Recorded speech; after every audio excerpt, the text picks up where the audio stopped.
Hello everyone, welcome to our channel Tanya to guide. ఈరోజు ఈ వీడియోలో 5th క్లాస్ గురుకులానికి అప్లికేషన్ చేసుకున్న స్టూడెంట్స్ చాలామంది సెలెక్ట్ కాని వాళ్ళు ఉన్నారు కదా. సో మీరందరూ కూడా డిసప్పాయింట్ అవ్వకండి. ట్రైబల్ వెల్ఫేర్లో అయితే నోటిఫికేషన్ రిలీజ్ అయింది. దీనికి ఈ మంత్ 30 వరకు డేట్ అయితే ఉంది. సో మీరందరూ అప్లికేషన్ అయితే చేసుకోండి. అండ్ ఇక్కడ 5th క్లాస్ స్టూడెంట్స్కి ఈ గుడ్ ఆపర్చునిటీ ఎందుకు తెలుసా? 5th క్లాస్ స్టూడెంట్స్ అయితే మీరు మైనారిటీ అయినా నాన్ మైనారిటీ అయినా అప్లికేషన్ చేసుకోవచ్చు. అదే ఒకవేళ మీరు 6th 7th 8th 9th కానివ్వండి, మీరైతే కంపల్సరీగా మైనారిటీ మాత్రమే అయ్యి ఉండాలన్నమాట.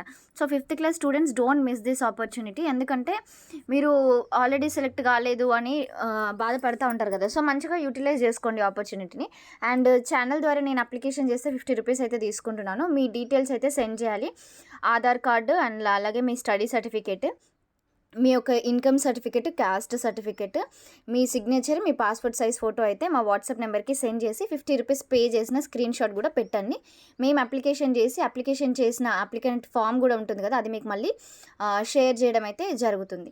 So make use of this opportunity. And ఇంకొక ముఖ్యమైన విషయం ఏంటంటే 5th క్లాస్ వాళ్ళు కంపల్సరీగా ఈ age criteria, not only 5th class 6th 7th 8th కూడా ఈ ఏజ్ క్రైటీరియాని మీరు మీట్ అవ్వాలన్నమాట. అదొకసారి చెక్ చేసుకోండి. ఇన్ బిట్వీన్ అంటే మీరు 2013 కంటే ముందు పుట్టిన వాళ్ళ అప్లికెంట్కి ఎలిజిబుల్ కాదు. అండ్ అలాగే 2016 తర్వాత పుట్టిన వాళ్ళు కూడా ఎలిజిబుల్ కాదు. సో ఇన్ బిట్వీన్ ఉన్న వాళ్ళు మాత్రమే ఎలిజిబుల్ అన్నమాట. Okay, so hurry up, late చేయకండి. ఈ డేట్ కూడా మిస్ అయిపోతే మళ్ళీ మీకే తర్వాత ఒక ఆపర్చునిటీ మిస్ అవుతుంది. Make sure you utilize this opportunity. All the best. Thank you so much.